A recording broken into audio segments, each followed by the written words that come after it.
지난 주일에 저희 교회에 오셔서 말씀을 전해주셨던 정경선 목사님은 이제 미국으로 돌아가셨고, 계획을 들어보니까 가을쯤에 스페인과 프랑스 사이에 있는 산티아고 길, 많은 분들이 순례를 가는 길인데 그 길에 순례를 떠나겠다고 알려주어서 제가 무척이나 부러워했습니다.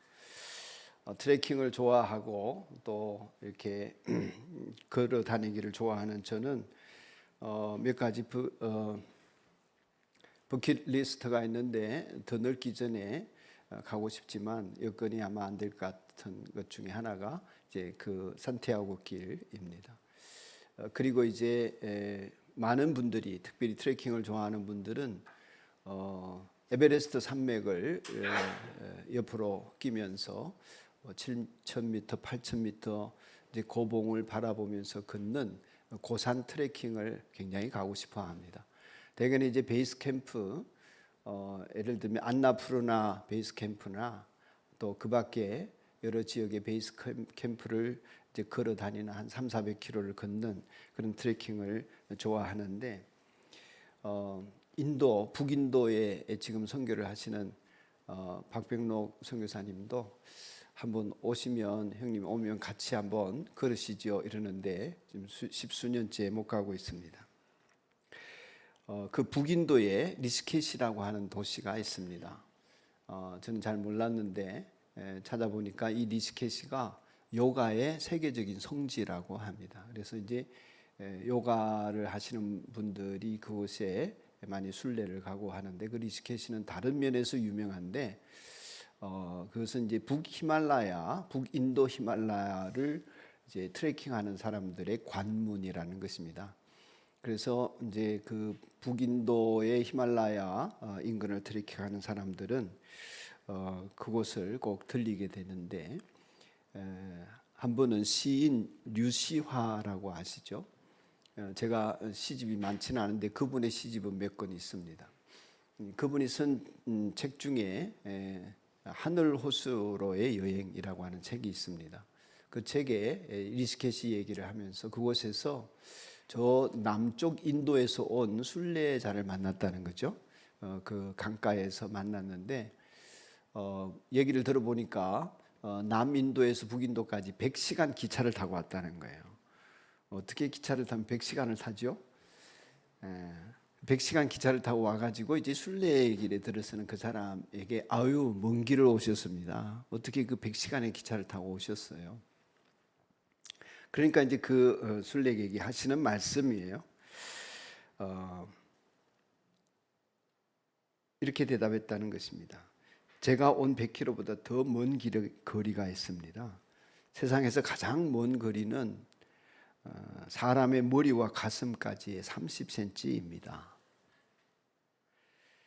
머리에서 마음으로 인도하는데 평생이 걸리는 사람도 있습니다. 그래서 이 말이 아주 나중에 유명해졌죠. 그래서 가장 먼 거리는 머리로 하는 것을 가슴으로 받아들이고 행하는 것이죠. 사랑해야 될 줄 알지만 한 사람을 사랑하는 것을 평생이 걸려도 못하는 경우도 있지 않습니까? 여러분, 마음으로는 알아도 몸으로 못하는 것도 있지만 무엇보다도 머리로 아는데 마음이 움직여지지 않는 경우가 굉장히 많습니다. 그래서 아는 만큼 행하지 못하게 되죠.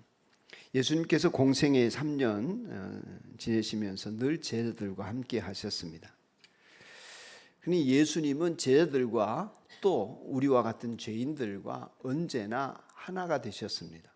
늘 우리 편에서 생각하시고 죄인들을 불쌍히 여기고 죄 짓는 것들을 비난하지 않으시고 연민의 마음을 품고 죄인들에게 주님이 긍휼을 베푸시고 사랑을 베풀어 주셨습니다. 그러니까 예수님은 죄인과의 간격이 1도 없는 것입니다. 소위 심리학적으로 말하면 동일시 현상이 일어난 거죠. 그러니 몸도 마음도 예수님은 우리를 위하여 내어주셨고, 세상에 계시는 동안에도 시간과 모든 것을 우리를 위하여, 죄인들을 위하여 쓰시는데 어려움이 없으셨고 적극적으로 그런 일들을 하셨죠. 그리고는 마침내 부활하신 이후에 우리 안에 거하기를 원하셔서 성령으로 임재하셨습니다. 죄인과의 간격이 전혀 없으신 예수님, 그래서 제자들의 마음과도 늘 언제나 함께 하셨고 그들을 이해하고 그들을 이끌고 그들의 바램을 함께 들어주시고 하셨던 것이죠. 반면에 제자들의 마음은 어떠했을까요? 예수님이 낮고 천한 죄인의 몸으로 이 땅 가운데 오셔서 죄인들과 하나 되신 것에 반해서 제자들은 예수님의 마음과 하나 되기가 너무 힘들었던 것 같습니다. 공생의 기간 동안에 제자들이 어떤 마음을 가졌나 하는 것을 들여다볼 수 있는 장면들이 몇몇 군데 있는데, 제자들의 마음은 예수님의 마음에 와닿지 않은 채 예수님께로부터 점점 멀어져가는 느낌을 받을 때도 있습니다. 여러분과 제가 예수님을 믿는다고 하는 것은 예수님께로 가까이 가는 것이죠. 예수님더러 내 마음속으로 오세요. 예수님더러 내 마음을 알아주세요. 이런 게 아니라 내가 거짓된 인생을 살고 죄인된 욕심으로 살아가는 사람이니까 내 마음이 예수님께로 가고 예수님 마음처럼 살 수 있게 해주세요. 이게 신앙생활이지 않겠습니까? 그러니까 우리의 마음을 잡아당겨서 예수님에게로, 우리의 생각을 사로잡아서 예수님에게로 가져가서 그 예수님의 십자가 아래 묻고 예수님의 부활하심으로 내 인생을 살아가는 것이 신앙생활이라 하겠습니다. 우리의 마음과 예수님의 마음, 우리의 생각과 예수님의 생각이 신앙생활을 할수록 가까워지는 것이, 그것이 성숙이고 또 성화 과정이라고 할 수도 있겠습니다. 우리의 목표는 예수님과 마침내 하나가 되는 것이죠. 이것이 우리의 신앙생활의 영적인 목표라 하겠습니다. 오늘 저는 이 본문 말씀을 통하여서 이 문제를 좀 나누고자 합니다. 예수님의 관심은 오늘 본문에 이르러서는 오로지 십자가였습니다. 30절 이하에 그들은 거기에서 나와서 갈릴리를 가로질러 가고 있었다 그랬습니다.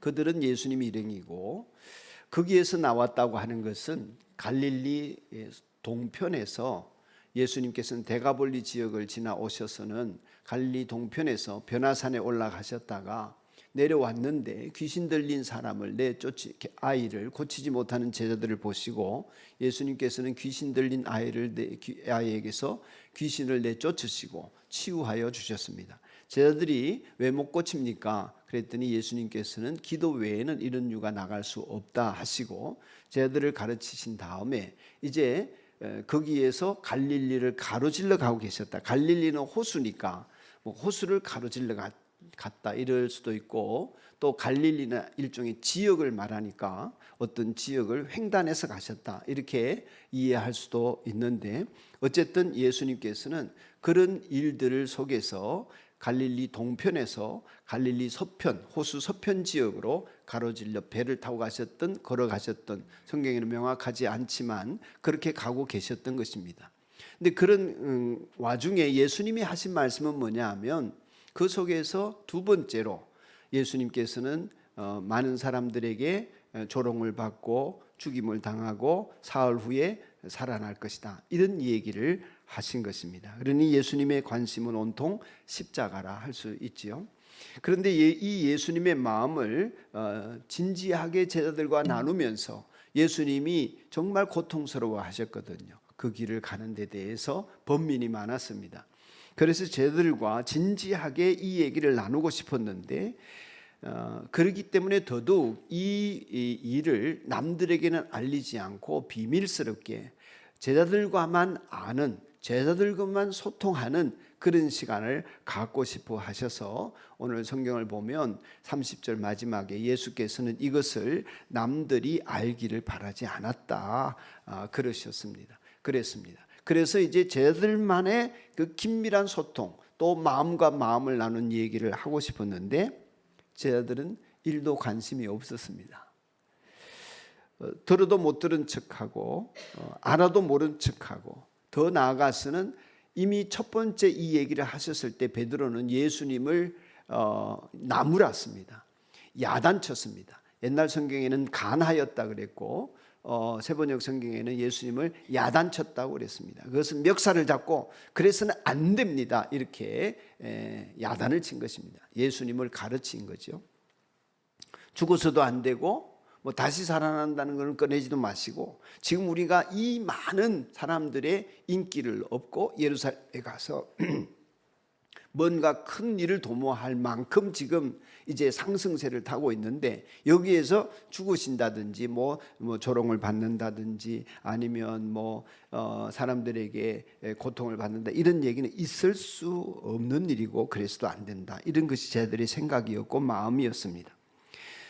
그런 제자들은 기회만 있으면 세상에서 이 모든 예수님의 능력과 파워를 이용해서 무언가 자기들이 얻을 수 있는 것이 있겠다고 생각을 하였고, 기회만 되면 그런 문제를 토론하고 그런 문제를 가지고 경쟁해 왔던 것이죠. 그런 자신들끼리 순서를 정하고 높은 자리에서 누가 서열대로 앉을 것인가, 이런 문제가 관심의 대상이었던 것이고, 누가 높은 자리를 차지할지 번호표를 정하려고 하는 그런 과정 속에 있었던 것입니다. 그러니 예수님께서 십자가의 순환과 죽음을 얘기하고 부활을 얘기하는 것은 그들의 관심도 아니고 듣기도 싫고 묻기도 싫고, 그러니 그들은 말씀을 깨닫지도 못하고 묻기조차 두려워했다, 이렇게 32절에 기록하고 있는 것입니다. 우리는 대개 이런 서열에 익숙하기 때문에 이 사람들의 얘기가 낯설지 않습니다만은, 누가 더 예배당에 더 오래 다녔나, 또 누가 나이가 더 많나, 누가 먼저 왔나, 또 올해 누가 그 일을 했나, 많이 했나, 이런 것들을 가지고 서열을 정하는데 익숙하지 않습니까? 근데 예수님의 제자들도 그 수준에 있었던 거죠. 근데 예수님의 동선이 이제 갈릴리 동편에서 서편으로 오셔가지고 이제 들어가신 곳이 가버나움이라는 동네입니다. 그 가버나움에 되게 이제 베드로의 장모의 집이 있었는데, 그곳이 이제 가버나움이 예수님의 선교 센터였죠. 선교 본부가 있습니다. 그래서 제자들끼리 많은 이야기들이 오고 갔는데, 선교 본부로 들어오시면서 예수님이 이제 집에 들어가셔가지고는 제자들에게 물으신 것이죠. 슬쩍 물으셨습니다. 뭔 일로 길에서 그렇게 싸웠냐, 이렇게 얘기하셨습니다. 뭔 일로 싸웠냐 하는 거죠.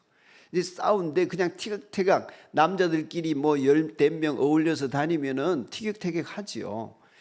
티격태격 할 수 있는데, 근데 이제 좀 심하게 싸웠다는 거죠. 그 심하게 싸웠는데 왜, 뭔 일로 싸웠느냐, 이렇게 물으시니까 제자들이 말했습니까? 말을 못하죠. 왜냐하면 너무 부끄러운 얘기를 했고, 그 얘기를 예수님이 몰랐으면 좋겠다, 이런 거죠. 여러분들, 저와 여러분이 이제 우리들끼리 나누는 얘기를 우리들끼리 얘기하면 괜찮은데, 예수님이 듣고 계신다 이러면 끔찍한 얘기들이 많습니다. 예수님 좀 기막고 계셨으면 좋겠다. 어쨌든 제자들끼리 많은 얘기를 오고 가는 속에서 그들의 감정은 격해져 있고 서로 양보할 마음도 없고, 그 이야기의 내용인즉슨 누가 가장 큰 사람이냐 하는 것이었다, 이렇게 마가는 기록해 놓았습니다. 34절 같이 한번 읽을까요? 시작. 제자들은 잠잠하였다. 그들은 길에서 누가 가장 큰 사람이냐 하는 것으로 서로 다투었던 것이다. 아멘. 이 얘기는 무슨 얘기냐면, 누가 가장 큰 사람이냐, 영어는 어떻게 번역했냐면 최상급을 썼습니다. The greatest. 제일 위대한 사람이 누구냐, 누구 중에서? 자기들 중에서. 헬라어 본문에서도 최상급을 썼어요. 어쩌면 예수님보다 더 뛰어난 사람이 누구냐, 이렇게 느껴질 수도 있는 표현이에요. 우리 중에 누가 제일 크냐, 제일 위대하냐, 다시 말해서 어떤 일이 생겼을 때 누가 제일 우두머리가 될 건가.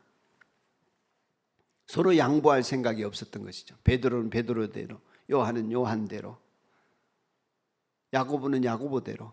내가 제일 먼저 예수님 만났거든, 예수님 내일 제일 사랑하시거든, 내가 그래도 예수님 앞에서 최고거든, 이러면서 양보할 생각이 없었던 것이고, 그것은 곧 권력으로 이어지고 장차 자기가 되고 싶은 일이나 하고 싶은 일이나 갖고 싶은 모든 것을 가질 수 있는 통솔자가 되고 위대한 사람이 되는 길이라고 이들은 확신하고 있었던 것이죠.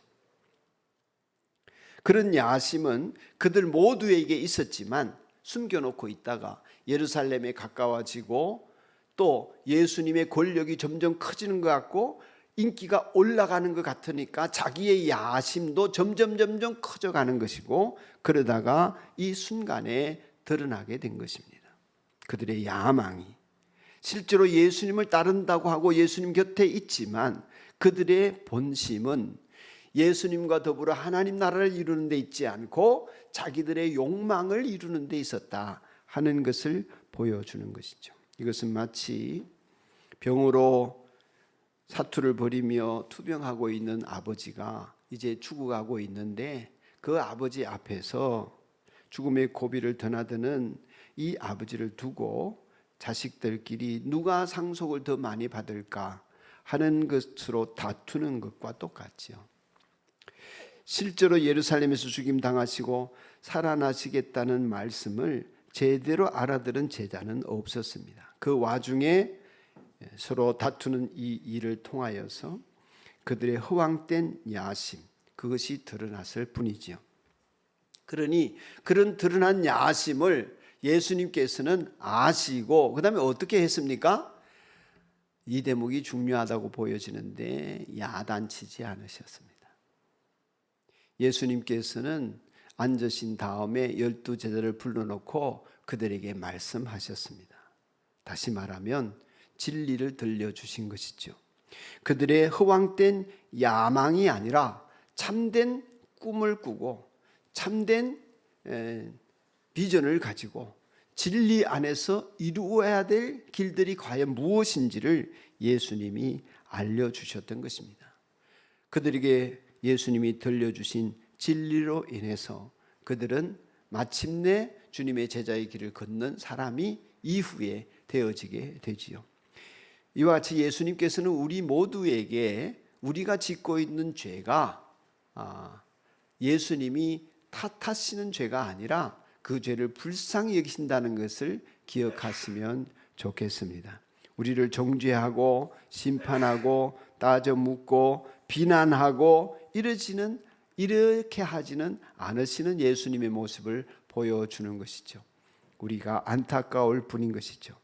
예수님께서는 우리들에게 언제나 은혜 안으로 이끌어 가시고 또 그 은혜 안에서 진리를 깨달아서 거짓된 인생, 잘못된 호황된 꿈에서 벗어나서 참된 진리 안에서 새로운 꿈을 꾸고 하늘의 소망을 안고 살게 만들어 주시는 분인 줄로 믿습니다. 그러니 예수님이 우리에게 주시는 은혜는 사실을 사실대로 보게 하고 진리를 진리대로 깨닫게 해 주셔서 거짓을 분간해내고 참된 진리의 길을 걸으면서 살게 하시는 것이죠. 예를 들면 우리는 죄인인 줄 몰랐죠. 죄인으로 깨닫는 것이 얼마나 은혜인지를 주님은 알게 해 주셨습니다.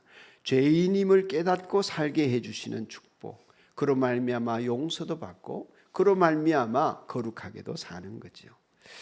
은혜 중에 은혜는 진리 가운데서 그 진리를 많이 터득하게 해 주시는 것입니다. 또 다른 예를 들자면 우리는 하나님을 몰랐죠. 하나님을 몰랐습니다마는 예수님을 통해서 분명히 알게 되었습니다. 예수님께서는 나를 본 자는 하나님을 보았다 하시고 내 안에 하나님이 계심으로 나를 본 자는 하나님을 알게 되는 것이라고 말씀하셨습니다. 하나님만이 아니라 사랑도 그렇죠. 우리는 사랑을 몰랐습니다. 그저 내가 좋아하면 그게 사랑인 줄 알았습니다. 내가 좋아서 하는 일이면 그것이 상대방이 좋은 일이라고 여겼습니다만은 그러나 예수님을 통해서 하나님의 사랑을 보고 배웠습니다.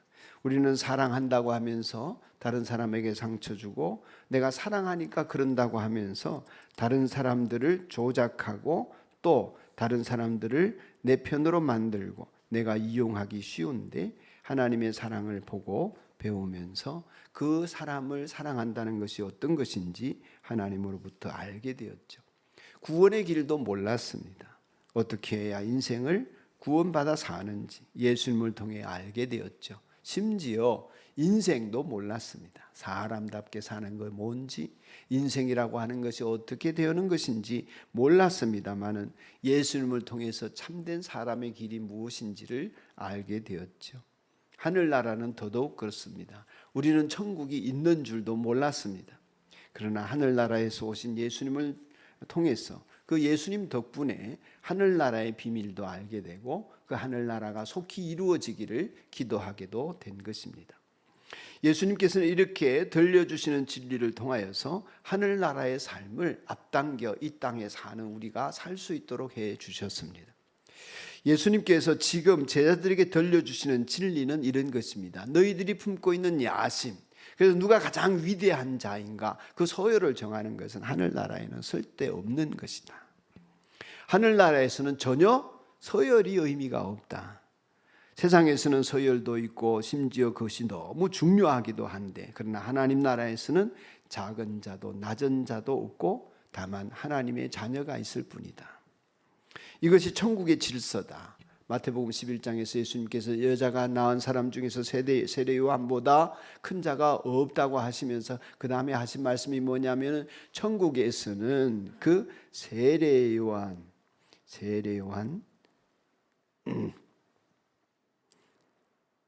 그 사람도 지극히 작은 자다. 지극히 작은 자도 저보다 크다. 그러니 하늘나라의 질서를 우리에게 예수님은 분명하게 일러주신 것입니다. 안타깝게도 기독교회는 로마 국교회로 되면서부터 공인을 받으면서 복음의 원진리로부터 멀어졌죠. 그래서 교회는 천국의 질서 대신에 로마 제국의 질서를 받아들였습니다. 그래서 지금도 천주교 교황은 엄청나게 화려한 왕관을 쓰고 황제보다 더한 호를 들고 금빛 찬란한 옷과 또한 의자에 앉아 있습니다. 그것은 로마 황제를 흉내내는 것이죠. 예수님 흉내를 내는 것이 아닙니다. 오랜 세월이 지나서 결국에는 오늘날 세상은 천국의 질서 대신에 세상의 질서를 좋아하게 되었습니다. 교회도 마찬가지입니다. 어떤 교회는 가면 장로님들이 이 앞자리에 주로 좌석을 마련해 놓고 앉는데 거기에 득표 순으로 장로님들 순서가 매겨져 있고 임직 순서로 장로님 자리가 매겨져 있고 더 중요한 것은 그 순서가 바뀌면 교회가 난리 난다는 것입니다. 교회의 타락은 결국 천국의 질서를 포기하고 세상 질서를 그대로 교회 안에 가져오는 데 있습니다. 그래서 저는 웬만하면 우리 교인들 명단을 짤 때도 가나다 순으로 짭니다. 서열은 무의미하지만 그럼에도 불구하고 우리는 거기에 노예가 되어져 있습니다. 순서 매기기 좋아하고 성적 매기기 좋아합니다. 하지만 하나님의 자녀로 존귀하게 사는 사람은 어떤 사람인지 예수님이 알려주셨습니다. 누구든지 너희 가운데 첫째가 되고자 하면 꼴찌가 되어야 한다. 무사람을 섬겨야 한다. 예수님 말씀 정리하면 그런 거죠. 서로 큰 자가 되고 싶구나. 그러나 잘 들으라. 정말 하나님 나라에서 큰 사람이 되고자 한다면 이 어린아이를 봐라. 여러분, 그 당시의 어린아이는 쓸모없는 존재로 여겨졌습니다. 왜냐하면 그 당시에는 고대 사회에서는 쓸모있는 사람이라는 것은 전쟁을 할 줄 아는 사람이어야 합니다. 전쟁을 할 줄 아는 나이는 10대 후반부터 이제 한 40, 50대까지, 많으면 60대까지 전쟁을 하죠. 그러니까 그 전쟁을 할 수 있는 사람 외에는 사람 수에 치지를 않습니다. 인구조사를 할 때도 그래서 여자는 빼고 애도 빼고 노인도 빼는 것입니다. 왜 그래요? 그들은 전쟁을 못하니까. 전쟁을 못하는 그들은 사람 취급을 안 하는 거예요. 애가 클 때까지. 노인은 더더욱 그렇고. 그래서 고려장도 있었지 않습니까? 우리나라에도. 그러니 여자들도 인구수에 못 들어가는 것입니다. 전쟁을 못하니까요. 아무튼 어린아이는 사람 수에 못 들었습니다. 그러니 아이들을 부모는 정성껏 기르겠지만 또 안 죽기를 바라겠지만 전염병으로 일찍 죽기도 하고 이 아이가 자라서 사람 될까? 그때까지는 사람 취급을 못 받는 것입니다. 그러니 다들 무시하죠. 그런데 예수님께서는 그 어린아이를 껴안으시고 물리칠 때도 물리치지 말라고 하시고 나에게 가까이 오도록 하라고 하시고 이 아이를 품에 안으시고 그 다음에 어떻게 하셨습니까? 안아주신 다음에 제자들에게 이 어린아이 같이 너희들이 무시하는 이 존재를 영접하고 환영하고 보살피고 존귀하게 여길 때 그게 나를 영접하는 것이고 나를 영접한다는 것은 하나님을 받아들이는 것이다. 이렇게 어린아이와 예수님, 어린아이와 하나님을 동일시하셨습니다. 우리는 서열에 익숙하고 서열에 굴복하고 서열을 우깁니다. 그래서 내가 할까? 네가 해야지. 내가 하랴? 너야 너. 그런데 하나님 나라는 내가 하고 보이는 사람이 하고 할 수 있는 사람이 하고 큰 사람이 하고 낮아진 사람이 하고 겸손한 사람이 한다는 거죠. 그래서 예수님은 낮고 천한 인간의 몸으로 오셨던 것 같습니다. 사랑하는 여러분, 우리의 마음이 예수님의 마음에 닿기를 원한다면 억지로 예수님의 마음을 내 마음에 맞추어 달라고 요구하는 요구를 포기할 수만 있다면 오히려 우리 마음을 예수님의 마음에 와닿게 하는 그 일을 위해서 예수님이 지금 우리를 보시고 어떤 마음이실까 생각하고 기도해 보시기 바랍니다. 주님, 늘 제 마음을 주님의 마음에 닿도록 힘써 보겠습니다. 이제는 더 이상 주님 실망시키지 않고 예수님의 마음에 와닿는 사람으로 예수님의 마음을 담는 사람으로 살기를 원하니 저를 도와주십시오. 이렇게 기도해 보시기 바랍니다. 너희 안에 이 마음을 품으라. 곧 그리스도 예수의 마음이니. 그렇게 바울 사도가 빌립보 교회에 얘기한 것도 빌립보 교인들이 유오디아나 순두계와 같은 그런 여성도들이 서로 다투었거든요. 그러니 그 다툼 속에서 그 다툼이 원인이 되어지는 것은 서로 자기가 살아있기 때문이니 이 마음을 품으라 하면서 바울 사도가 예수님 마음 품고 살라고 말씀하셨던 것이죠. 예수님의 마음을 품을 때에 성령께서 임하시고 우리 매일의 삶을 인도하시지 않겠습니까? 제자들은 마침내 이 당시에는 이 말씀을 이해하지 못했지만 예수님 부활하시고 성령이 임하시자 그들은 진리 안으로 들어갔습니다. 그래서 예수님이 가르치신 대로 배운 대로 깨닫게 되고 그 삶을 살았습니다. 베드로도 요한도. 그래서 요한은 요한서신에서 요한 1서에서 하나님 사랑이시다 그러면서 우리는 사랑을 몰랐는데 그 얘기 하잖아요. 하나님과 사귐이 있는 속에서 우리는 그 사랑을 알게 되고 우리가 서로 사랑하면서 살아야 된다. 사랑하는 자들아 사랑은 하나님께 속한 것이니 사랑하는 자마다 하나님으로부터 나서 하나님을 알고 사랑하지 않는 사람은 하나님을 알지 못한다. 이런 얘기를 했던 거죠. 일평생 그 사랑을 가르쳤던 것 아니겠습니까? 제자들도 왜 예수님이 그렇게 발을 시키셨는지 몰랐지만 이후에 깨닫게 되고 서로 간에 늘 그 예수님을 회상하면서 우리도 그렇게 살아야지, 우리도 주님 닮아야지 그렇게 하며 지내지 않았을까 하는 생각을 해보게 됩니다. 그러니 제자들은 일평생 죽을 때까지 그 예수님에 대한 기억을 회상하면서 왜 구원을 위해서 낮아지셔야 했고 왜 죽으셔야 했는지 우리도 남은 생애 동안에 우리가 그렇게 살아야 하지 않겠나 서로 격려하면서 베드로가 십자가에 죽고 안드레가 또 십자가에 죽고 돌에 맞아 죽고 가죽이 벗겨져서 죽고 그런 소식이 들릴 때마다 그럴 때마다 더더욱 하늘나라의 소망을 품고서 그 길을 걷고자 서로를 격려하지 않았겠나. 그래서 드디어 예수님의 마음까지 그들이 나아가서 그 길이 완전히 좁혀지고 그들의 마음이 예수님의 마음에 와닿는 은혜로 살지 않았을까. 그렇게 드러내어서 진리를 들려주신 그 진리가 오늘 우리 안에 충만하게 자리 잡아서 우리도 그런 삶을 살게 되기를 소원하게 해 주십니다. 어떻게 그런 삶을 살 수 있겠습니까? 어떻게 예수로 충만하고 어떻게 예수님의 마음에 가서 닿겠습니까? 어떤 분이 그런 질문을 했습니다. 예수님을 의지한다. 목사님 그렇게 말씀하시는데 예수님을 어떻게 의지하는 겁니까? 에? 내가 어떻게 예수님에게 기댈 수 있습니까? 방법 좀 알려주세요. 여러분 이미 알고 계십니까? 어떻게 예수님을 의지한다는 말입니까? 예수님을 우리가 영접하는 기도를 통해서 예수님을 영접하고 기도 가운데 예수님이 영이신 예수님이 우리 가운데 오도록 맞아들이듯이 우리는 기도와 묵상 가운데 우리의 마음을 예수님에게 드리고 영이신 예수님이 성령으로 오신 예수님이 우리의 심령 가운데 역사하셔서 내 마음이 담긴 고백을 받아주시고 나로 하여금 예수님의 마음으로 살아갈 수 있도록 늘 기도하고 묵상함을 통해서 우리는 예수님을 의지하는 인생을 살아갈 수 있고 성령 충만한 생활을 할 수 있는 것입니다. 예수로 충만하게 채워지는 것도 기도의 시간, 묵상의 시간이 길어질 때에 예수로 충만하게 되는 거죠.